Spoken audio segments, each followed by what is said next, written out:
Life is beautiful like Sea Asia.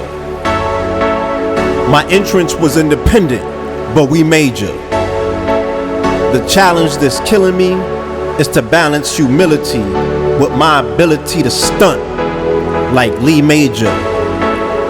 When I was pissing poor, I had a vision board as my screensaver. I envisioned tours on G4s, mink blazers, hopping out with pink gators, unhinging doors like C4, ringing alarms like tennis saw, P-more. At the club going up like seesaws. Abroad, we score so much, no need to keep score. Petite broads who eat raw, greet us at customs, teach us the customs and traditions of foreign soil. Royal dignitaries sending emissaries to meet Moors. I know the meek inherit the earth, but I need more. I'm willing to bleed more to reap more. Fuck living on my knees, what I got these feet for? I'm just saying, B-ball is in my culture. I had surgical operations on my vertical, so there's no limit to what I can reach for. Fuck living bending over like Igor. Yeah, I wanna teach more and speak more to reach more, be formed beneath floors, but am I not obligated to teach war? If peace falls by the wayside and the faith dies, when leaders appointed and nominated is only concerned with gay pride, what's the use in having a dream for if you can't achieve yours? Or is it all vanilla sky? At the end of the day, me, myself, and I's the only ones I can speak for. We soar like G-force.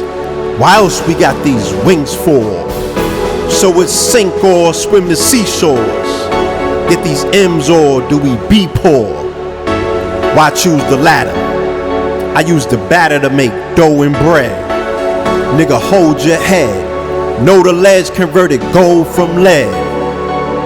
Then did the show on TED.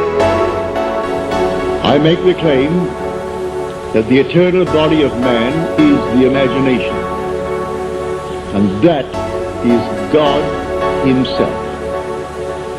The one we speak of in Scripture as Jesus Christ.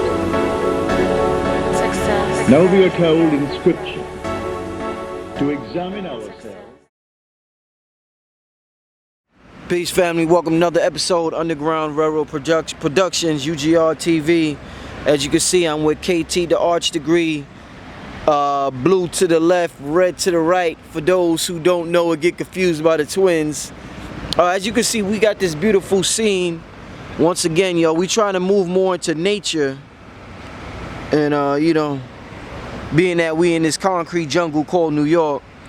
And because we're talking about nature, I want to start, I guess, since KT got the mic, I want to start out with the brother KT. One term or phrase we've always heard in our life is nature or nurture. I want to read something from Bruce Lipton to you, and I want to get your opinion, because we've been told, some people say you're born a certain way. There's some people say that's bullshit. You're not born that way. You have the ability to change your belief at any time. Some people say they're born gay. Some people say they're born with the ability to play basketball or to play football or whatever. But anyway, let me get into this statement by Bruce Lipton and get your opinion, KT. According to Bruce Lipton, the true secret to life does not lie within the DNA, but rather within the mechanisms of your cell membrane. Each cell membrane has receptors that pick up various environmental signals, and this mechanism controls the reading of your genes inside your cells. Your cells can choose to read or not read the genetic blueprint depending on the signals being received from the environment. So having a cancer cell in your DNA doesn't automatically mean you're destined to get cancer. Far from it. This genetic information does not ever have to be expressed. KT, some people, you know, think because they don't want to have children because they have something, they think their child might have it, or there's all types of scenarios I could come up with. Please elaborate on what I just read for the family, KT. See, we are a product of culture and tradition, and what ends up happening is because we're a product of culture and tradition and we have a family unit, we'll learn to do things a certain type of way based upon what's passed down to us. If we go a few generations back, what we find is a family dynamic that lived a certain way, that ate a certain way, thought a certain way. And what ended up happening was, because of us getting involved in other type of communities, other type of traditions, we adopted things into our family, into our structure that was adverse to what we were doing. So we started eating certain things, thinking a certain way and all that, and that changed what was going on inside of our body. So if we sat down at the table and had a certain plate of certain things, you know, eventually we started adopting new foods and adopting new ways to go about doing things, and that stuff affected that generation. That generation has a child. As they have a child, there's something different in that child because the parent switched up the food that they were eating. They were eating food that was more gene consistent, things more consistent with their genes, but then they ended up adopting foods that were not, and causing a change inside of them. So when they had a child, that change was written into that child. And as that child took on that new tradition, what it did is it caused that child to express pathologies, and that got passed down with the tradition. So you go 3-4 generations down the road, that tradition is still being upheld, that disease is still getting expressed, but when one has a child, or even with them, they end up changing that dynamic and reverting back to the previous tradition that was more consistent with their family construct and their bloodline. Then what happens is they no longer express that pathology and they end up reverting back. Now, in terms of the cellular membrane, I mean, it's called a membrane. And the reason why he talks about it being the brain as opposed to it just being a skin, the skin is actually the brain too, because it's one of the first things to develop. That's how you determine what develops when the after the blastula and the process of the development of the embryo and the zygote, you get the mesoderm, ectoderm, and endoderm. Those are all skins. So the membrane of the cell is made up of a phospholipid bilayer, and that's just a fancy way of saying a hydrophobic and a hydrophilic molecule. Hydrophobic means that something's water fearing, like oil. Hydrophilic means it's water loving, meaning it likes water, is soluble in water.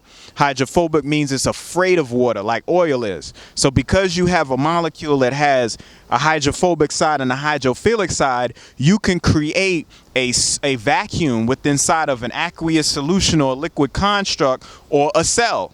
So that prevents certain things from the environment getting inside this particular sphere or this bubble, and it prevents things from leaving unless it has a certain type of technology in order to get in and out. And these technologies that allow things to get in and out of the cellular membrane are called integral proteins. There's specific proteins with specific type of lock structures where proteins or sugars come and they act as a key that unlock these particular integral proteins and allow things in and out.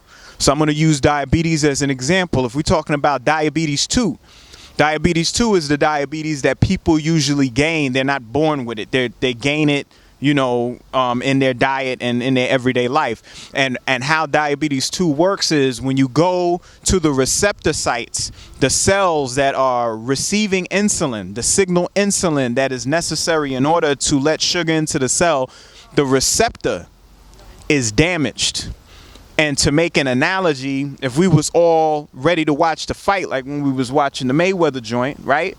And we had like DirecTV or something to get pay-per-view, and lightning struck and hit the antenna, we would no longer get to see the fight. Now, that don't mean Mayweather and Berto ain't getting it in Vegas, right? That don't mean the signal ain't still there. It only means the receptor, the receiver of that signal got damaged, so we can't see the fight on the television anymore. So what happens is the receptor on the cell gets damaged. So because it gets damaged, the insulin signal cannot propagate through the cell membrane to the nucleus, because the nucleus is the one that's going to send a response signal back to the membrane and allow transport channels to open so that the sugar can get let in the cell. And if it don't come in the cell, it stays in the blood, You get high viscous blood that becomes thick, and that's how you get high blood pressure. That's how you get high blood sugar, you know, and clogged up nephritis and neuropathy and all types of stuff like that, because sugar's going in areas that don't need to go. So that's why he speaks on the cellular membrane being more of a brain, because anything that goes on within that cell is based upon what is let in and what is let out. And the person at the front line is the cellular membrane that responds to what you're going to let in this cell or out that cell. You want to add on to that? KT, in different parts of the world, you see people act extremely different, behave extremely different. Yeah. Now they say the earth has chakra points, just like our bodies have chakra points. How much of a factor do these chakra points determine how we behave? Because, you know, like, you hear it all the time in the hood, a dude from New York would be like, the most thuggest dude would be like, man, son, I went out of town, man, and I just felt different, my nigga. I just changed, my nigga. Yo, son, I left the country, and they be like, yo, son, you getting soft on me? He be like, I don't know, son, I just see things differently now. I just see things differently now. So go into that for me. How does that affect your consciousness? All right, so if you're living in an environment that constantly puts you in a state of oppression or fear, what that's gonna do is cause your kidney to secrete, or really the adrenal glands that sit on your kidneys, to secrete certain chemicals called epinephrine or adrenaline. And what adrenaline does, it puts you in a state of mind called fight or flight. Fight or flight means you're either going to stand your ground, you're going to defend yourself and fight somebody, or because you're scared, or because you're just smart enough to know you ain't going to win it, you book.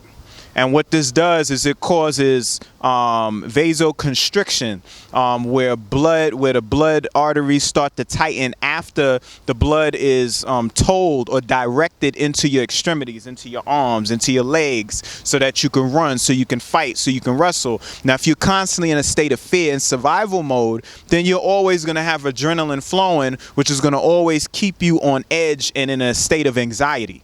You know what I'm saying? So when you go to other areas, like you go to South America, even if you go down to Georgia, if you go upstate New York, you know, if you come here to Central Park, if you go anywhere where nature is predominant, then what ends up happening is not only are you getting the oxygen from the plants, or you're breathing the healthy, balanced air that you should. Yes, you're standing on a foundation of earth where the magnetic field is different. It's a different feel.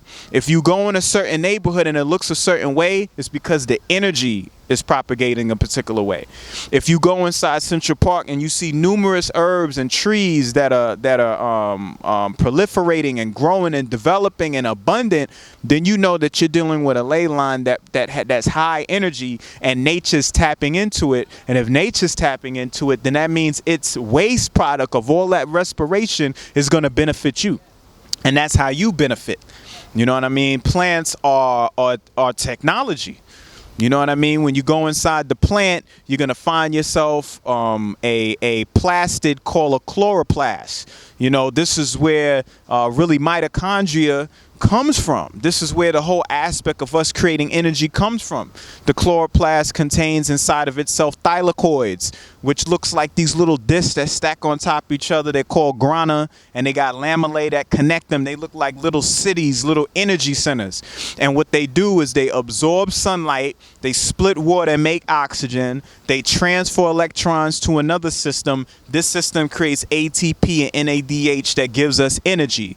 Then you got the second part of photosynthesis called dark reactions. So you got light reactions, and then you got dark reactions. That's why they changed dark reactions to the Calvin cycle, because they didn't want us to really put 1 and 2 together. They say they changed it because light is still needed in the reaction. But the reason why I think they called it dark reactions is because it's called carbon fixation. Now, what is carbon for? Ain't nothing but darkness with the carbon, because the carbon represents the melanin, it represents the building block. So carbon fixation is the process with the most abundant protein on the planet. It represents 50% of a plant's weight. It is the #1 enzyme in the world. We all got it. It's everywhere. It's called Rubisco. Like Nabisco, it's called Rubisco. And Rubisco is an enzyme that is able to catalyze this reaction where they take carbon dioxide, they put it through this cycle and end up making glucose. Galactose. They always say glucose, but when you hear the word lactose, lactose is called a disaccharide because it's 2 sugars and it consists of glucose and galactose. So every time we hear glucose, that's what they selling us, but we really need more galactose. That's a better sugar for us. Like we in the Milky Way galaxy, it's galactose. You know what I'm saying?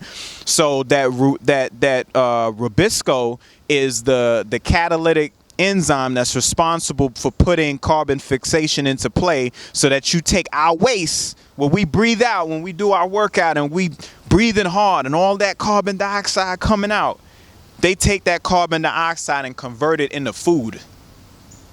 Apples, pears. Quick question, KT. Why is it that, just to add on to the last question and what you just said, why is it that in terms of environment, for those that live in New York, we can't wait to get out of New York to get some fresh air and to be around nature and trees and flowers and things like that? How is it that the part of the earth that's considered a concrete jungle, that's so polluted, that got rats, that got all types of stuff in it, why is that concrete jungle? It's a blip on the map, a little island. I think there's sewer. I think there's like sewer underneath New York City. Yeah, there's sewer underneath New York. How does that become one of the most influential places on the planet that influences culture, politics, everything? It comes from like the gutter, the dirt, the concrete jungle. Why is it, instead of nature, instead of India, Tibet, instead of something like it's like all eyes on New York? Yeah, well, that's a great question. New York is the effect. Because it's the resources is the reason why any currency rolls. And anytime you look at resources have, it's a resource. And when you're talking with resource, that's already meaning that it's coming from something, because it got the word re in front of it. The source is nature. So what New York is, it's a hub. It's a hub where the crossroads take place. It's the boroughs are all islands, so you're dealing with a port. And anywhere where there's a port, that's where the highest amount of energy and electricity is, because you're converting from the water medium of the ocean into the land. Now we're also on a certain parallel up here in America, in New York as well, huh? Yeah, New York as well, where it's a high frequency type of energy here. And we had this thing on lock at one point in time, and they figured out the ley line energy, and that's when Thomas Edison and Tesla and all of them were going at war, because it was all about them tapping into the energy grid that is New York. That's why you got stuff like Battery Park.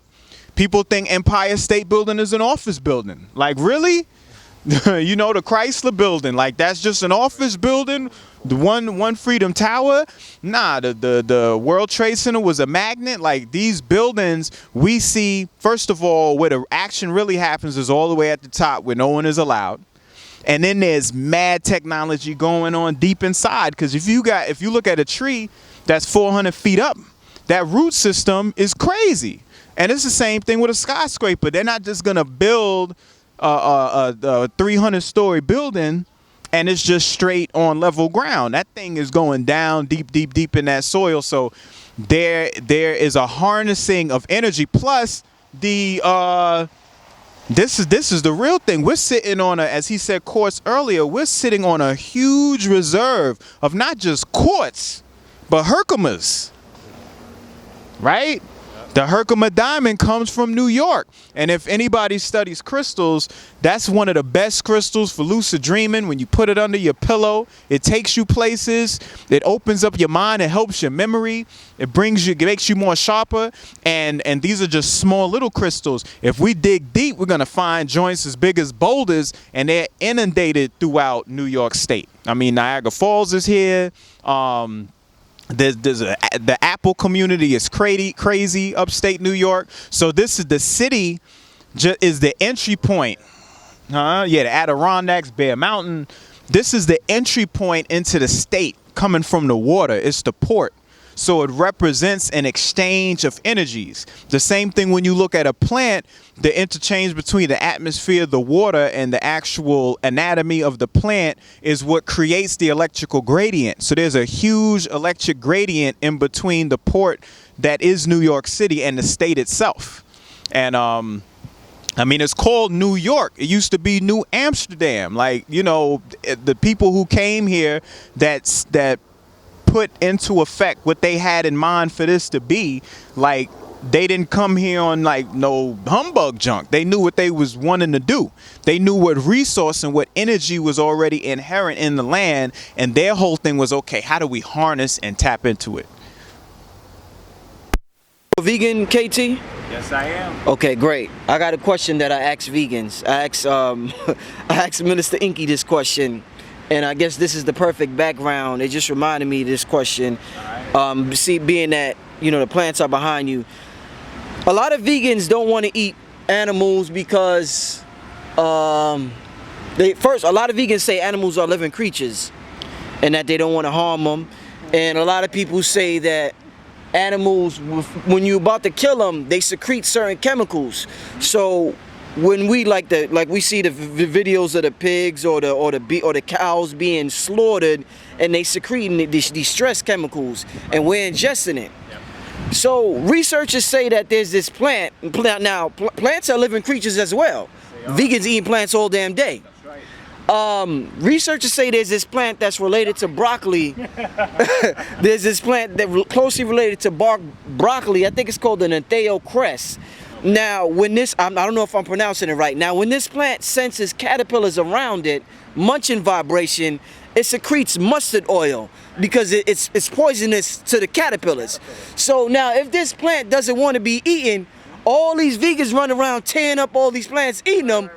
What better are the vegans ingesting these plants that are secreting these oils that are saying, I don't want to be eaten? What better are they from the people eating a cow and the cow saying, nigga, I don't want to be eaten? What's the difference, brother? Okay, so great question once again. So when you're dealing with plants, first of all, let me tell you, fruit, plants, roots, every part of the plant and tree is not intended for us to eat. Apples are not for us. Oranges are not for us. Pears are not for us. Pineapples are not for us. You know what fruit is for? You know what fruit is for? Fruit is for the seed of the fruit. Because when you have a tree, the reason why the tree creates the fruit is to nourish the seed, so that when that seed drops from the height of once that fruit drops from the height of that tree to the ground, right, and it sits on the soil, the moisture, the sugars, the proteins, and the oils that are in that fruit is just enough of it per square centimeter or inch to nourish that seed into that soil so it can germinate and keep its genetic information going generation after generation. Now, man being who we are, because we fell, we had many different ways of being able to extract and assimilate the energies of our environment to perpetuate our being. But because we got to a certain point, we had to find new ways in order to extract and assimilate energy. And because we're in the era that we are in now, one of the best things for us to interface with to get our energy from is that of the plant kingdom. And really, mainly because it's so diversified. If you look at the animals we eat cow, we eat chicken, lamb, fish, right? Pork, right? What's that, about 5? So that's 5 different animals. And then it's the conditions in which the animals go through that really tear people up. That's why grandmothers and great uncles from back in the day that came up on bacon and came up on chicken, lived to be 98 and all that, because the pig was in their family. They fed it, they treated it a certain way, and they only ate that food at certain times. The predominant, then they would cleanse themselves. And the predominant amount of food that they eat was the fibers, because these are really for the chlorophyll is for our blood, but the cellulose and the fibers for the bacteria in our body.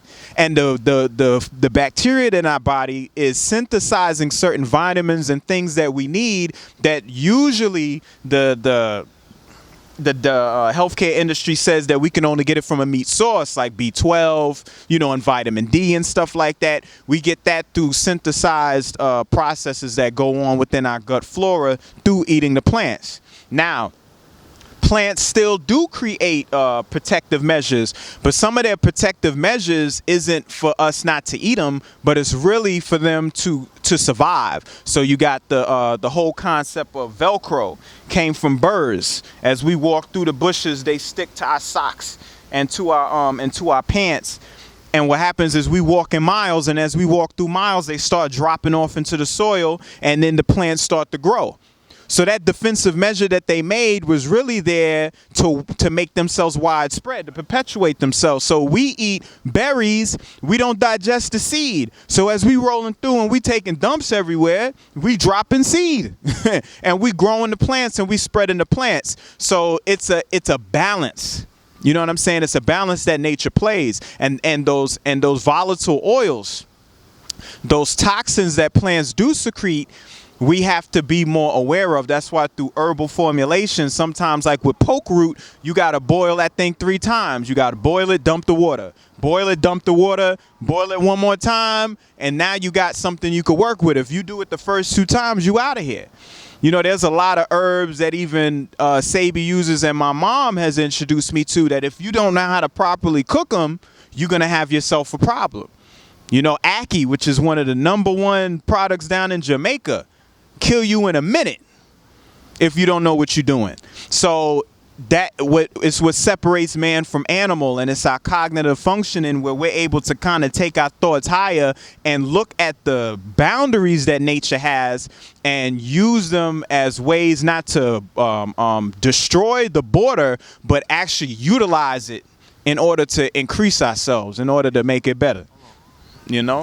To also counter that argument, when we are talking about meat consumption versus animal, what they're not factoring in is the methane production that the cows are exerting. Okay, we have no idea how much gallons of water or feed or have to be put into the production of 1 pound of beef. That's destroying the planet.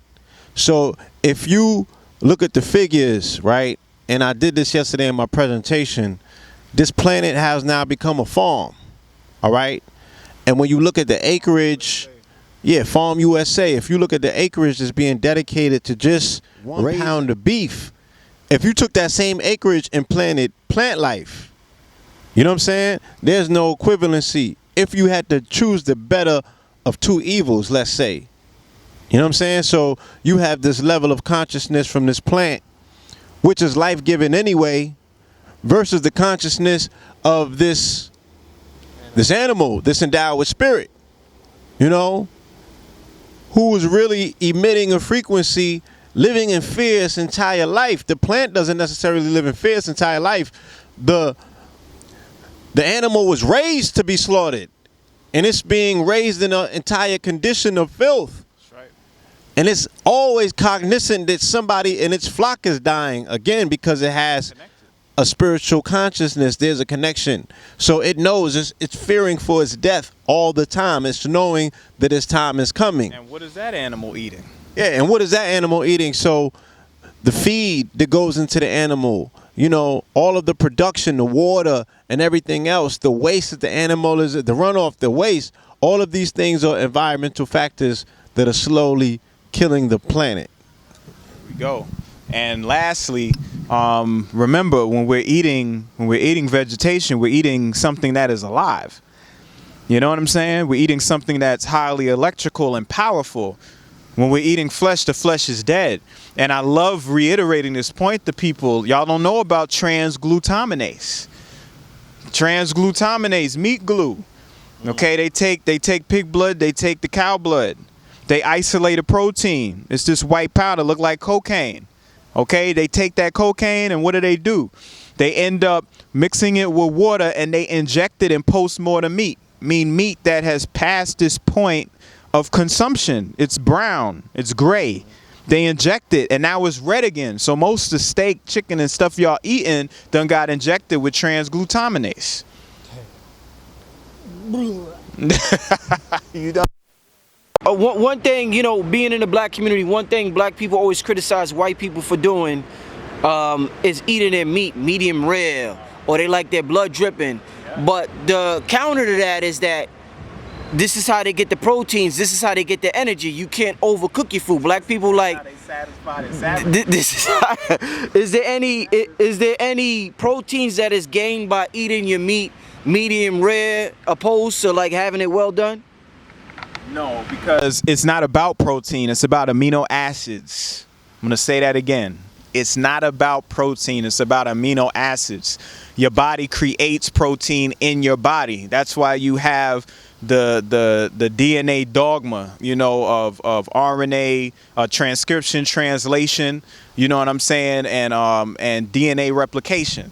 That's why you have these technologies in your body, so you're able to take amino acids and synthesize a protein. So anytime you eat a protein, your body's not just going to take the protein in, okay? Your duodenum secretes something called cholecystokinin.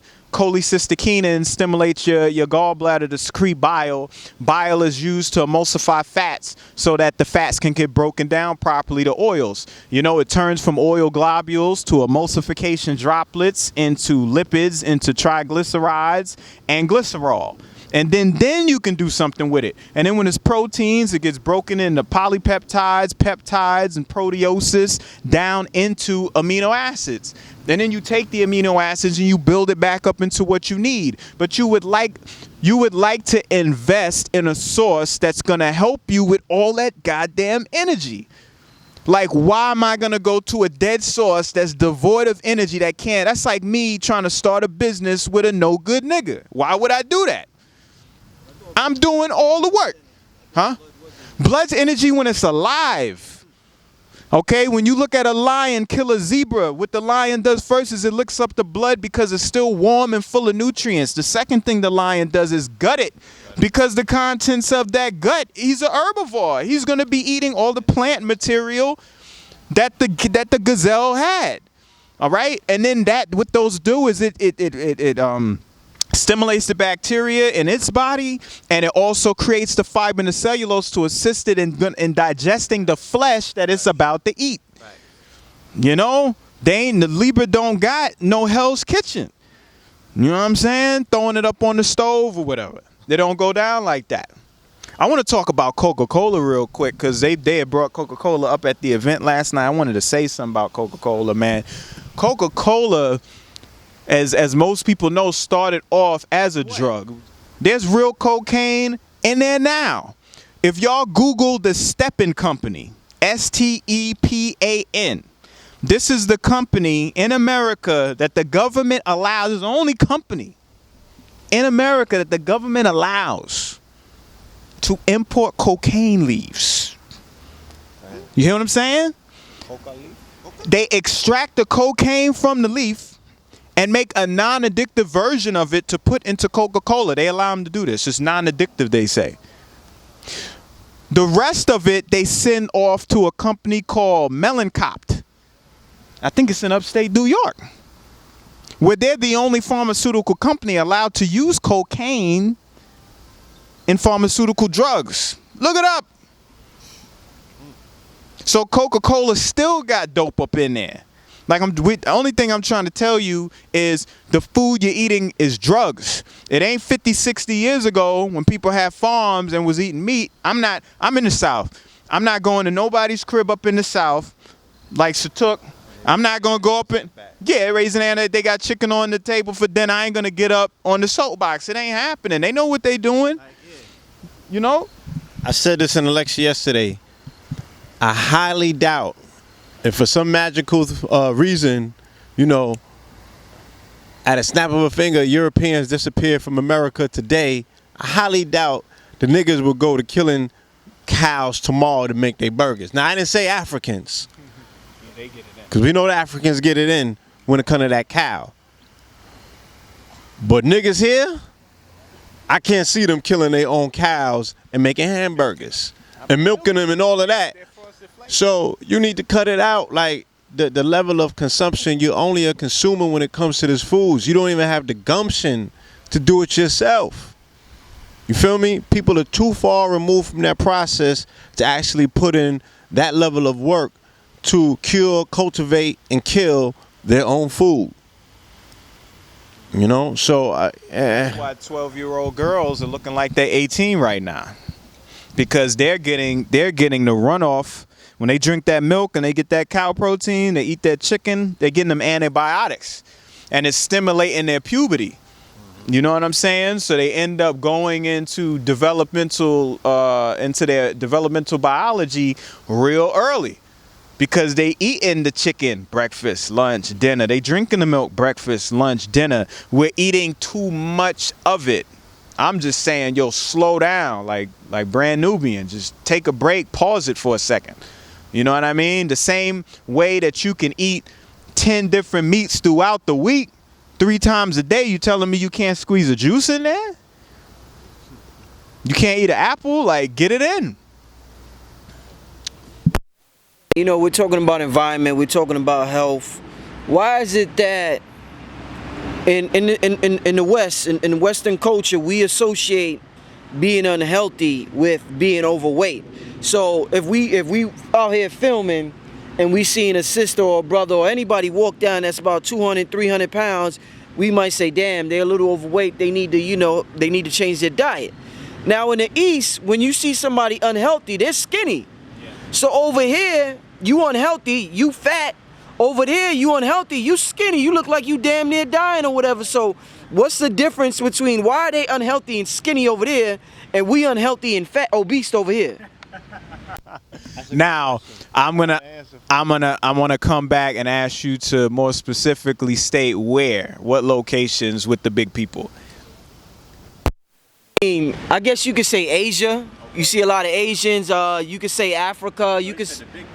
Big people are skinny. No, over here in the West. You said over here, big people are unhealthy. Yeah, but over there, you see when you see somebody unhealthy, they're skinny. So what? Yeah, what's the difference? But yeah, no place in general. Go ahead. Well, over here, the unhealthiness is equated to malnourishment. The unhealthiness over here and the overweight is actually is because they're starving. Now, when you look over there and people are skinny, it's because they ain't getting nothing at all. They're not eating anything. So they don't even have the foods that would give them some weight to be unhealthy. They're not getting nothing at all. When you looking over here, people eating like crazy, but it's not food. There's no nutrients and no nutrition in it. It's all poison. So we're actually looking at people starving. You know, and what the body is doing, the liver is responsible for taking toxins, because after you eat your food and it goes through your small intestines, it goes into the vein to the liver. And the liver is what's responsible for taking poisons and toxins, right? And storing them as fat or other chemicals in the body until you can get it out. So a lot of people have all this fat because the liver is overworking. It's storing all of this garbage because it's not able to get back out your system. So it's storing it, and they're gaining more and more and more weight. So it's really a matter of both people are starving, but for different reasons. Could you touch on the science, if you believe there is a science, but we've heard about it, we've heard some of our teachers deal with it, but I want to get your opinion on it, of praying over your food. We've heard stories of the slaves eating chitlins, having to eat whatever they had to eat, but they prayed over it, and because they did that, they were able to, some people say, change the molecular structure. And actually, we look at the food they ate, and we hear the shit they had to eat, and it appears that they were healthier than we are today. And we ain't forced to eat all that shit that the slave meals that they had to eat. So could you talk to me, do you feel being a vegan, because some vegans will say that's bullshit, you just create an excuse to eat what you want to eat. Could you explain to me, do you feel as though, because we were just talking about changing your DNA with your thoughts, so do we have the ability to change the molecular structure of our food with prayer? Yes, and this is why I'll say I second that, because see, the misconception about health. See, this is why we did the family affair yesterday, because we had to show all the aspects that go into healing. It deals with fitness. It deals with the mind, understanding what currency and energy is all about and applying it physically in your reality. My mother talked about the experiences and the stories. I talked about the actual processes that occur in the body. Health and healing ain't just about being a vegan, because you can eat vegetables all day long and it won't get absorbed by your stomach. You know what I'm saying? I'm going to bring up an elder that the three of us had the honor of being at the feet of, that we've never really talked about in front of the camera before, and that's Mr. Hooker. And they could attest to the elder that he's one of the first people that I've ever got a pleasure of learning about this science of manipulating the food, because every time he eats, he eats with his eyes closed, chewing about 32 times every bite, and he's visualizing what his mouth is doing, what's going to happen when he swallows, what the chemicals happen in the stomach, in the digestive system. And as deep as this elder is, his diet fluctuates. He ain't like no super strict. He be eating some crazy stuff, but he always told me, he was like, because I control the properties of the matter through digestion. Now, that was years ago. There's a doctor out now, Dr. Ralph. I don't know his last name. I'll hit Reggie up so he could post it later. But No, hold on. Yes, Rich, I'm sorry, I'm going too fast. Talking about a brother that, Mr. Hooker, 80 plus. Yes. Like, let that be noted. Strong as I. Nah, I'm about to pass it so you can elaborate. Both of y'all can elaborate on Mr. Hooker yourselves. All right, but yeah, I'm in Brother Rich. I'm sorry, I'm going too fast. So, what I was saying was, there's a doctor out now. This is years later after we heard this information from him, who states that when he sits down to eat his food, he visualizes the chewing. He visualizes the swallowing. He visualizes the gut bacteria that he got, getting all the different little elements from his food, synthesizing. He's visualizing the whole process of the microbiome, and he's done studies. He got papers on it, where he got groups of people that did it and showed how greater the absorption rate of the food was, how beneficial their meal was more when they sat there and they blessed their food. And I'm not talking no religion. I'm just saying that you are recognizing that this food came from somewhere and you're thankful for it. And you want to put love, because if you eat food and you got hatred on your mind, you're going to get sick. You're going to get constipated. It's going to tear you up. Good, they be like, yo, you put some love in it. Exactly, you broke your foot off in it. You know what I'm saying? That's because we love mama's food, because mama loved us and she cooked that food. She put that love of in there, and there's nobody else that makes any meals like our mama did when we were young. It just don't exist. So yeah, go ahead and. So if we could understand that analogy, if mama could put her foot in the food, and that love can go into the food where you can almost taste it. It's the same thing as you being able to ionize your food with prayer by putting a field of, an intent over your food, and you're creating that level of ionization. Like the brother said, I know plenty of folk who eat food that might be considered risky to other people, but they're always going through this process of putting love into their food and changing the intent. You feel me? So when they ingest that food, it's always becoming nourishing to them. So like the brother was mentioning, the brother, Mr. Hooker. Mr. Hooker is somebody that we might consider an elder, technically speaking. He's 80 plus. But this is a brother who's strong as an ox, who has had many endeavors. You know what I'm saying? Who's his mind is a weapon. Crazy. Feel me? His mind is a weapon. He's a beast, boy. Still builds properties all throughout the country. You feel me?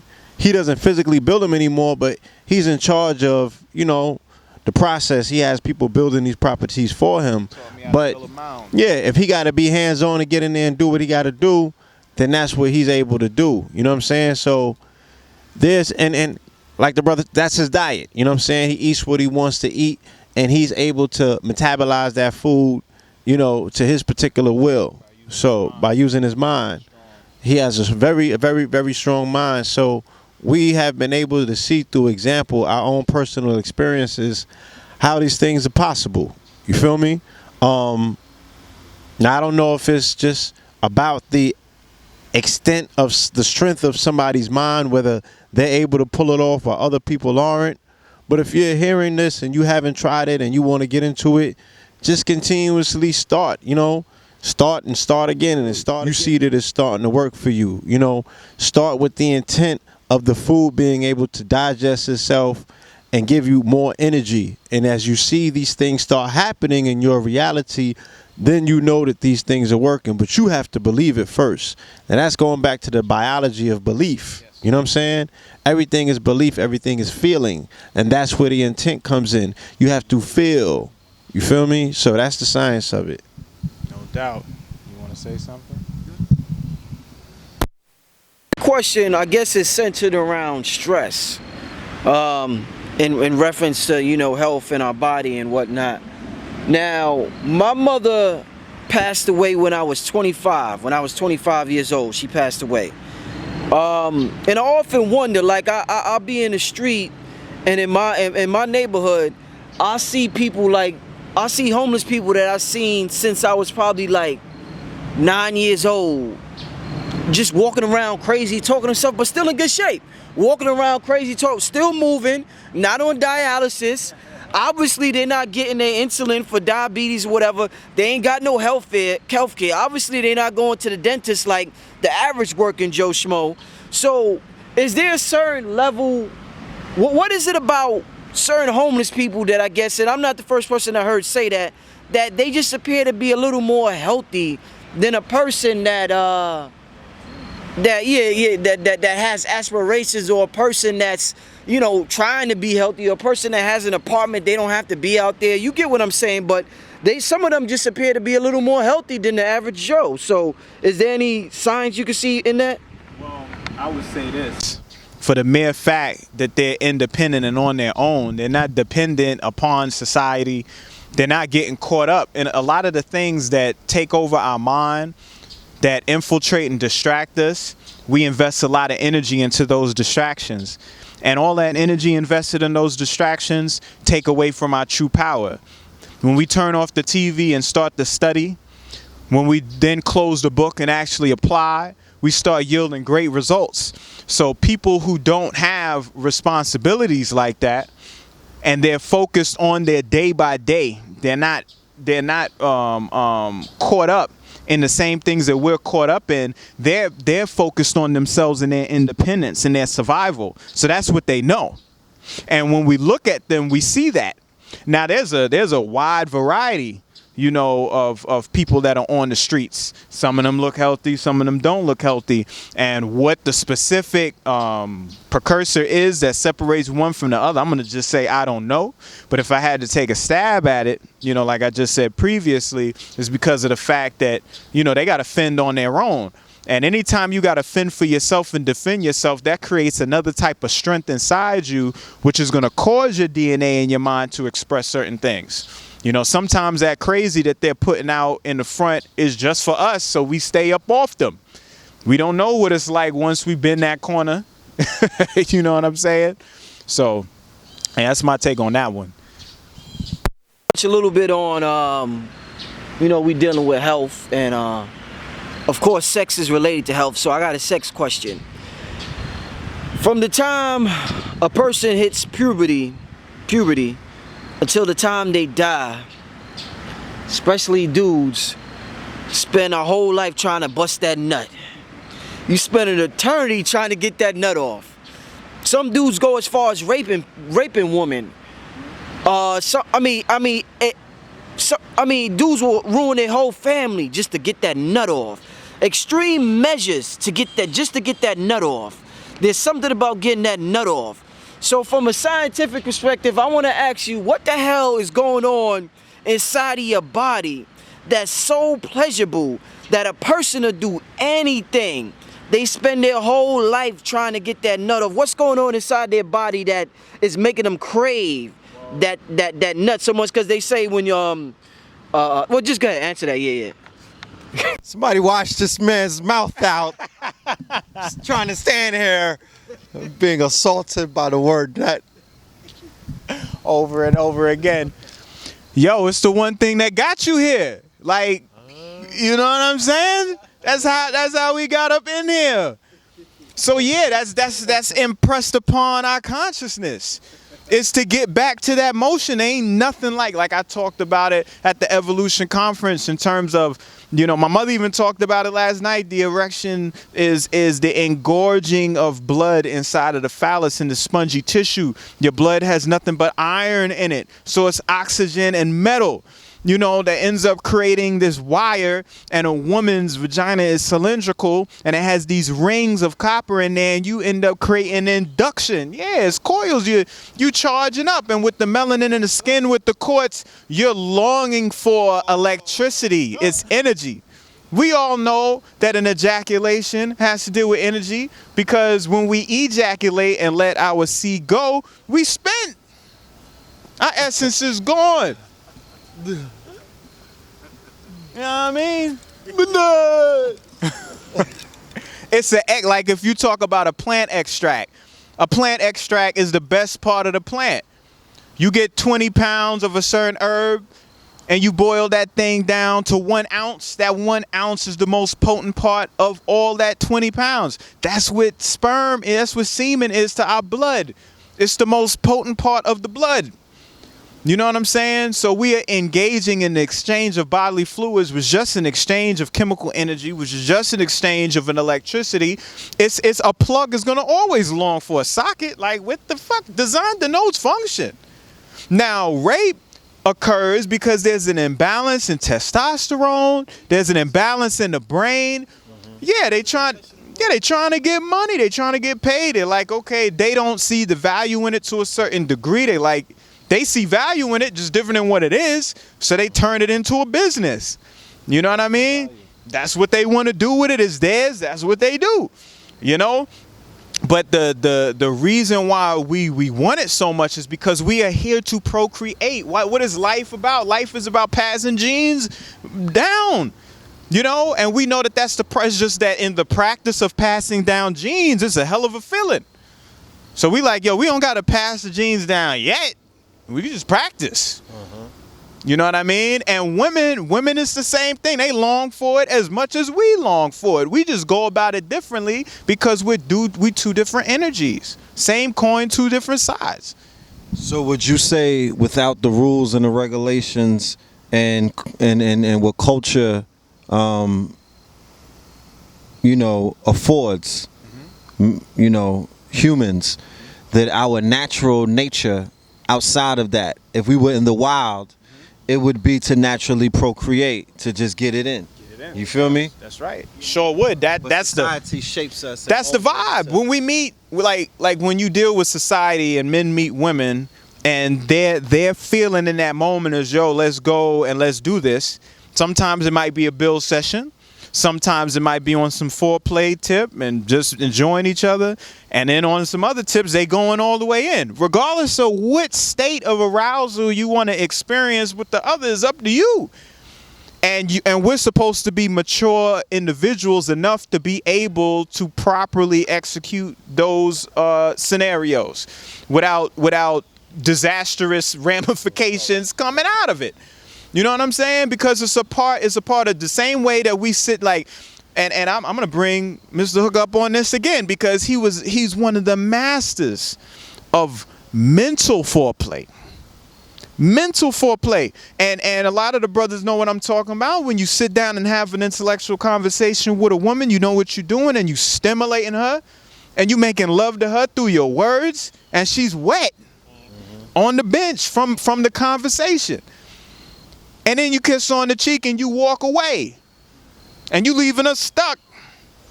Women do it to men all the time with the sundresses. And I mean, we exchange energies. And if we were more mature within inside our community, then we'd be able to get more in. Real talk. When I'm in the gym, if I'm struggling with a set, only thing I have to do is locate a fatty in the building. And all of a sudden, I get an energy surge that's unreal where I'm not able to just do that one set. You feel me? But I'm able to maximize. So I, to my knowledge, do not know why I have not been to a gym. Why they don't got gyms over there with just fatties, pictures of fatties all across the wall, just silhouettes of it. You know what I'm saying? Because these things ionize that organ energy that you're seeing, right? It's giving you a boost of energy that's real. And you like, yo, she's over there and I'm over here, but I'm energized all of a sudden. And I'm seeing the physical effects of it. So that goes to show me that we are always exchanging sexual energy. Brother Nidiyama said that women now have more bubbles because they are inherently absorbing the energy that men are giving them by staring at their fatties more. And this is what's giving them, engorging their bubbles to become bigger and bigger. That's that, biology of belief again. Biology of belief. I don't know if it's yay or nay, but there's not a lot that can explain outside of diet maybe why we're seeing the sudden, influx of fatties and bubbles and things of that nature. Or should I say, women with very well-defined derrieres and things, yes, post-exteriors, gluteus maximus. Max out maximus. You understand? So, and it's cool. It's cool. It's a body part. It's an exchange. We are all. Because you know about that study, the Oxford study about the women with the Smarter. yeah the intelligence. Yeah, they.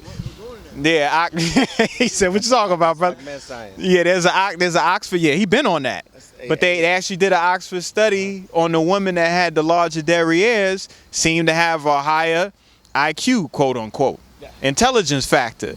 And the fact that they were able to produce children based on the size of their hips. Oh, yeah. They were Because, the childbearing hips, and they were able to produce the children with this form, this head shape right here and whatnot. Bigger brains, elongated heads and things of that nature. Right. So when we would in our tribal existence, when we would choose our mate, it would be based on the sacred geometry of her body. So we are attracted, if we're in love with the sacred geometry of Kemet, we're in love, we romanticize the artwork. That golden ratio, that golden phi, that pi, and we romanticize the great artwork that our ancestors have left around the planet, Angkor Wat, Kemet, you know what I mean, Sumeria, the Mesopotamia. Up and down.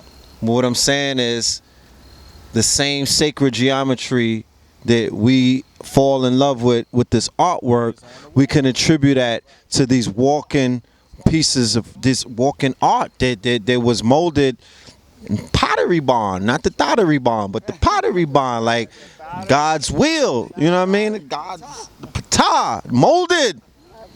So there's nothing on this planet outside of the Tesla, those new cars that they got, that do it for me when it comes to sacred geometry and the shapes, the ovals, you know what I mean? And things of that nature. Like, as a man, this is how you could even measure, your relationship to nature. You know what I'm saying? If you're really alive, you can gauge your life force. You can gauge your, the effects that the opposite sex has on oneself by what women in their voluptuous, shapes do to you. I'm just saying, that's my weird science. I'm not attributing, I'm not trying to throw that on everybody. But yeah, something sacred about that. Oh, no doubt. Sacred, not profane. Sacred.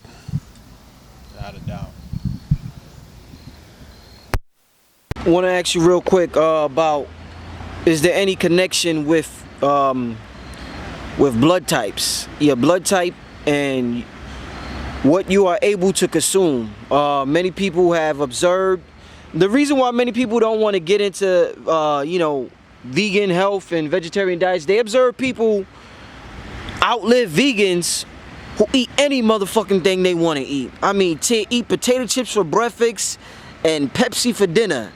I mean, there's people, and I've seen people in my neighborhood that eat just anywhere, anything, and they're not overweight. They like you said, they're alive. They got a strong sex drive. They moving around. They working. They doing whatever they do.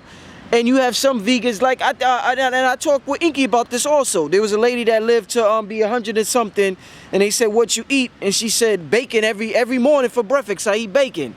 So could you go into, I want to know, is your blood type connected to you just being able to eat whatever you want, or you being able to not eat whatever you want? You got super niggas in your hood, alright? They got toxic Avenger ass niggas running all through this motherfucker with these niggas' DNA and they genetics. It's just, you understand me? I know a lot of them. Super niggas, man. I've been locked up with these niggas to be smoked out. You give them a fucking a peanut butter and jelly sandwich and 2 milks, and they shit like this. They cut. That shit was on swole, not one push-up. I seen it. How you explain that shit? Super niggas, man. Superior genes. Henrietta lax ass niggas. Not talking about, you know what I mean?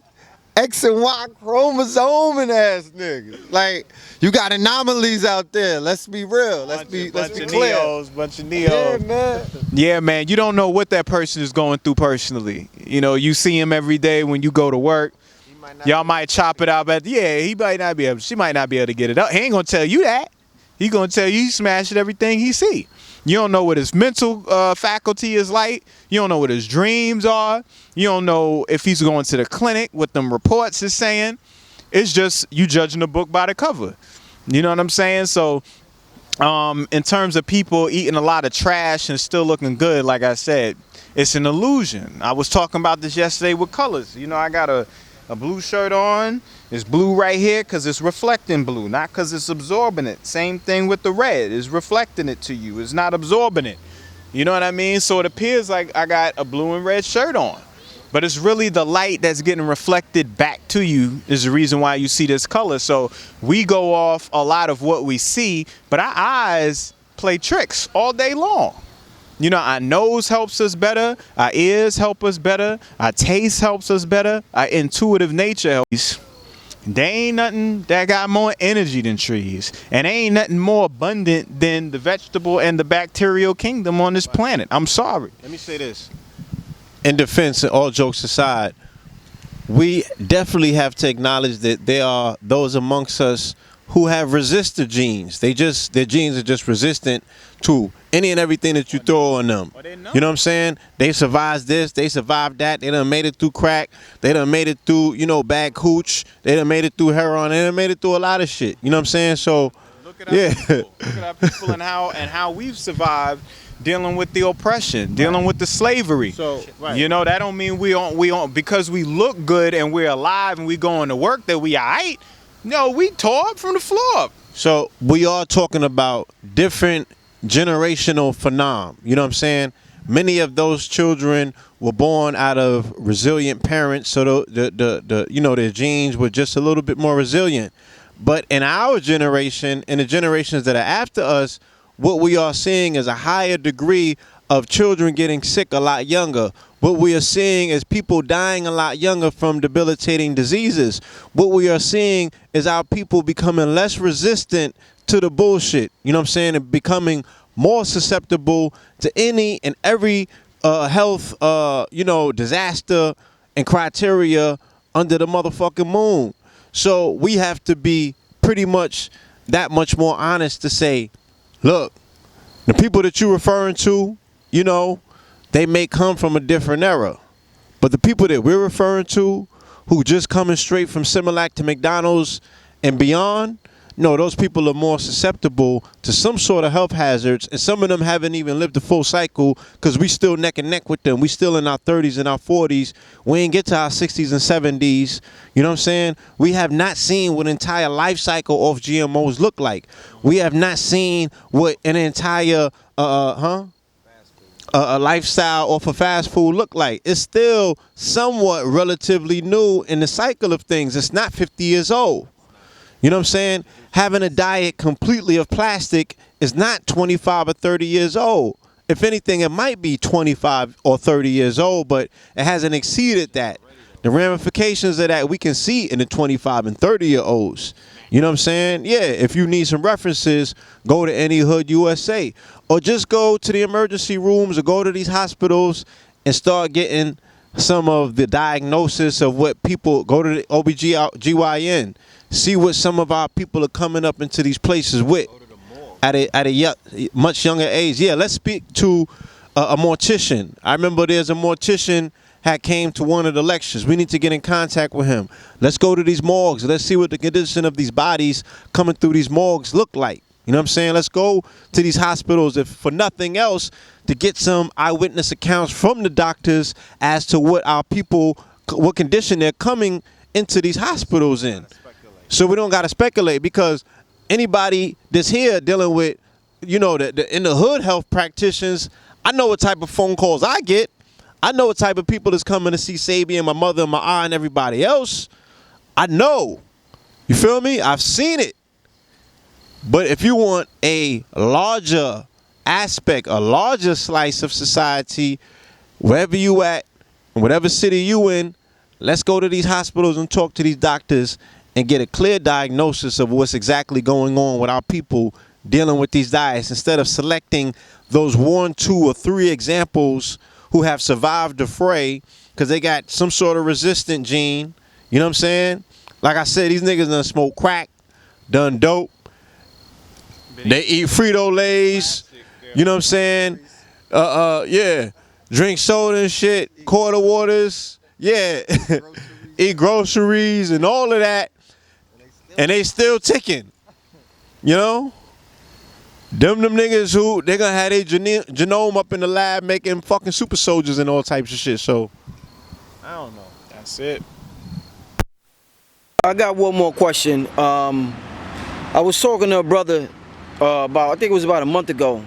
And the brother was a vegan. So the brother, we all know the brother. So the brother got locked up for a couple of years. And he said when he had went to jail, he was toe up. Because the first bite of food he took, he couldn't breathe out his nose that good. His stomach was hurting. He couldn't survive in the environment he was in because he was a vegan. So some people feel as though being a vegan is not good for this, you know, this Western culture that we're in. Yeah, this artificial world. You become too sensitive. So any little thing thrown off, you thrown off by any little thing. We run if you're not able to get to this type of food and you're forced to eat canned food, you're done. You're in the bed for a month because you just ate some canned food. So he laughing. So do you think? So do you think there's a such thing as being? Do you think there's a such thing as being too sensitive because of the culture we're in with your diet? If a beef patty is kryptonite to a nigga, I don't want to roll him. You ain't built like that. Nigga, hero put you down, nigga. You ain't built like that. Chicken wing gonna cripple you, nigga. Bad. You deserve to be motherfucking. See, the problem is there's too many weak ass niggas out here. And what I mean by that is, see, we so used to the titty being in our mouth and everything being cushioned. And the whole part of getting a fever and getting sick is to get your body better. So if we eating, no, I'm not talking about him, I'm talking about the question in general. So when we eat bullshit and we have a reaction, that reaction is necessary in order for your body to accommodate and to adapt to where you headed. But that shit ain't just gonna happen. See, we want a motherfucker to hold our hand into unicorn land. That's not how it works. You know what I'm saying? You ever watch a superhero movie when a cat get his powers? That shit ain't easy. Them niggas be about to die. You know? They go through crisis. So yeah, if you vegan and you getting all the love from nature and then somebody throw you in the box and then they giving you dog food and dope, what the hell else you think your body gonna get shocked? What if you woken up in the middle of the night and somebody snatching your children up and got a gun to your face? Like, nigga, yeah, you gonna react. Oh yeah, you wanna catch the water. So you gonna react. So that's no shots on nobody particularly. I'm not trying to shoot on nobody in particular and call nobody any particular names. But what I'm saying is that what he went through was natural. If let me tell you, if you eat poison and you don't throw up, nigga, you threw up, you weak, man. You let it go. Nigga, you don't throw up, nigga, you gone. You gotta throw up. You gotta let that shit come out and it's a natural process. That's what you do. You know, if you fever, you have to sweat. Nigga, what you sweating for? Nigga, calm down. Nigga, I need to sweat. Because that shit got to come out. So when you have those reactions that take place in your body, those are normal reactions. When I put people on my regimen, week 2 in, they like, yo, I don't feel that good. I don't know if I could keep this going. Like, son, like, hold on to the horse and keep riding. Because life ain't all about shit being cotton candy. That's what this Western society has done, has made us too goddamn soft, man. They was saying in the Captain America where they was like, when they sleep on a bed, it's like sleeping on a cloud. They want to sleep on a rock again to remind them of the war so they could stay sharp. You know what I mean? And we get too much cushion so that when we deal with some real shit, our body reacts in a weak manner because we're not accustomed to our body defending itself properly and being up to par. You know, so our body has to go through proper processes of purging.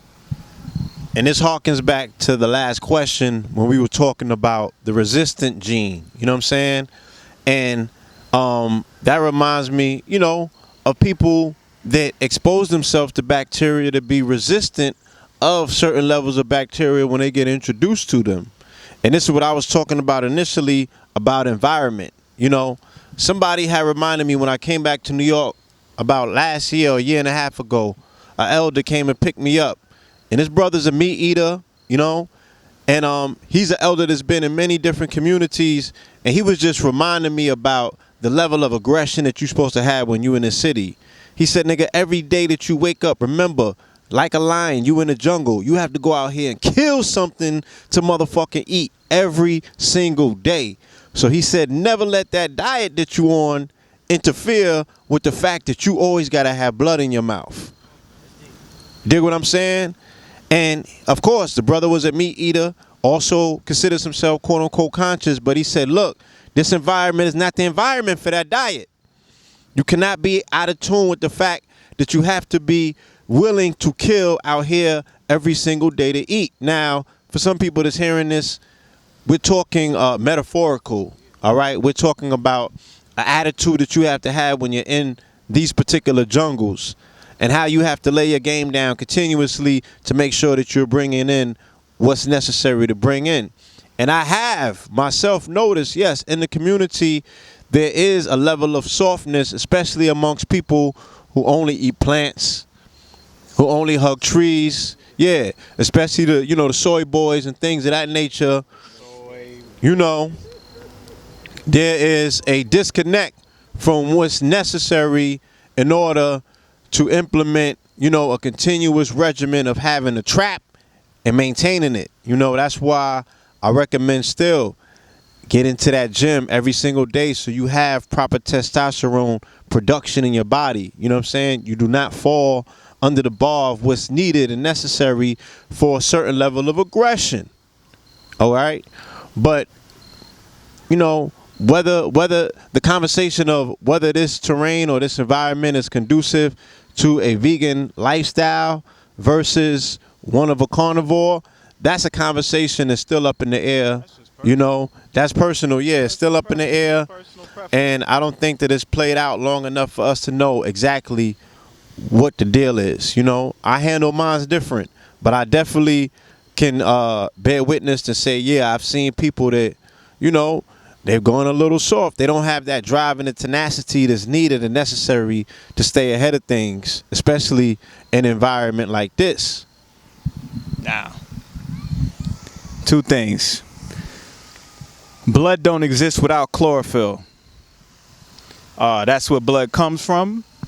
So if you after blood, you after chlorophyll. Ain't having one without the other.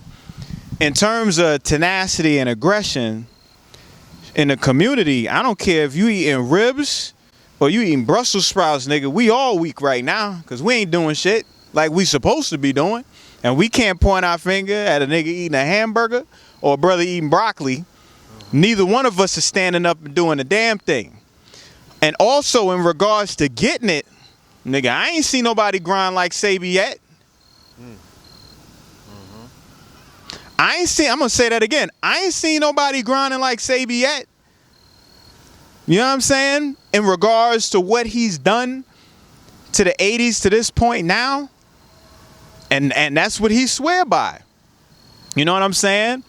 I ain't seen nobody grind like our mama. She get it in. You know what I mean? And we grind as well. So it's what it is in regards to people being soft is the individual. Because you got soft meat eaters. You got fluffy meat eaters. Kirby boys. Stay Puft Marshmallow men. You know what I'm saying? They exist as well. So the reason why I swear by plant and lastly, last you got men with boobs that eat meat. Come on, man, all day. Now, if you talking about competitive nature, there ain't no more competitive nature than the plant kingdom. I'm sorry. Them weeds, them trees, them plants, they fighting all day, every goddamn day for a stretch of light, for a drop of water, they going for it. So if you really want to go the distance, because see, we ain't talking about 5-hour energy drink Red Bull, let's take off like a rocket and crash like Apollo. That's not what I'm talking about. We talking about take off, level off, and go the distance. You know what I'm saying? So that's that you want to talk about stamina. You're not going to get that. Gazelles got stamina. That's why Cheetah and all them, they run after them. They run out of breath. They can run but so long, but the gazelle, they keeping it going. You know what I'm saying? So it's definitely a personal preference. But if we coming from a scientific perspectives on energy and electricity, you just can't do better than coming from one of the greatest energy sources and most abundant energy sources that's anywhere and everywhere. You know what I'm saying? Animals exhale carbon dioxide just like you. That's their waste. That's not what trees do. Trees give you oxygen. That lets you know what they're here to do. They represent reciprocity. They are here for you.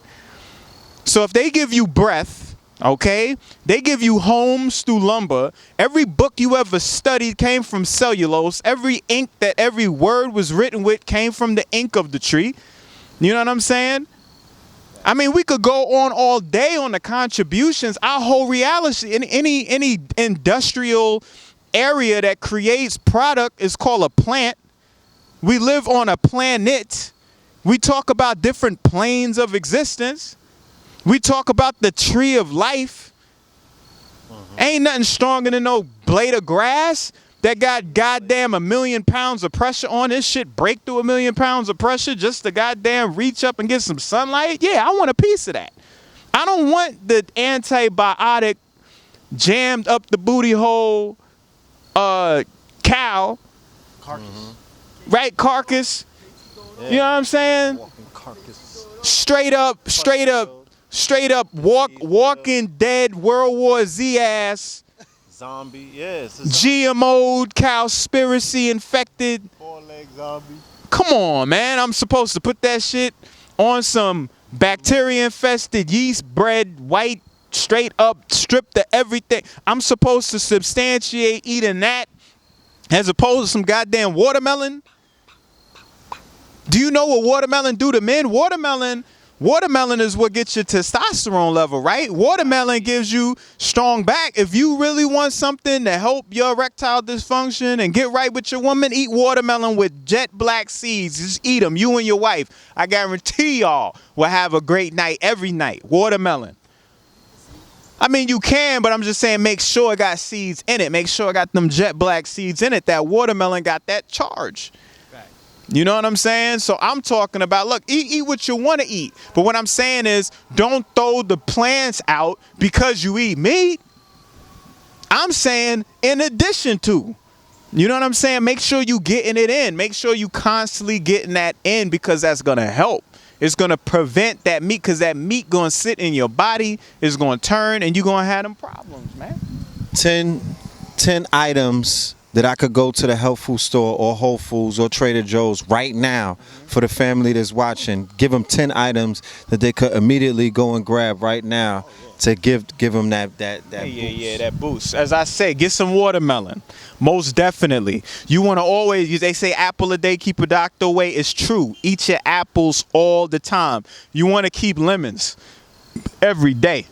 Get some cloves of garlic, because if you ever come up with a sore throat infection, you want to chew that pulp and swallow that juice. It's going to burn like hell, but it's going to kill all that bacteria. You know, you want to get some ginger, because anytime you got yourself a little cold, you're going to use ginger, you're going to use lemon and a little cayenne pepper and some distilled water. That shit going to knock that thing right on out. You want to always keep moringa all the time. You need collard greens. We were talking about collard greens last night. You juice them bad boys. I'm telling you, you're going to get the most potent minerals that you can ever imagine. I swear by avocado. You know, you need to get avocado. That's how you get that beta carotene. We under the erroneous assumption that we need to get it from carrots. Okay, we can get it from the avocado, because that bright greenness that's in between the skin and that flesh, that's where the beta carotene is at, and that's for vitamin. You know, it works well with vitamin C. Where we at right now? We on 8. About some kale, dinosaur. Yeah, we're gonna do some dinosaur kale is for juicing, and then the other kale is good for the kale salads. You know, you can't go wrong with that. Any dark green leafy vegetable. Dandelion green. Dandelion green is where you're going to get them high quantities of iron, because we are all anemic. So make sure you get them dandelion greens in so that you could get them iron levels up. No doubt. You know what I'm saying? And with that, I like to say, the website Greenleaf Herbs. Yes.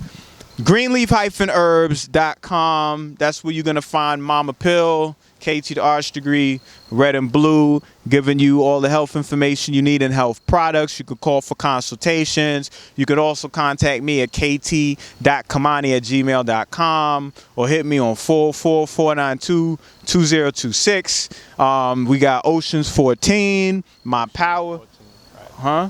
Ocean 14. Yeah, because it's like a lot of oceans, right? Ocean 14, right? You got My Power Pieces. You got KTL, Media, Radio, Kings County.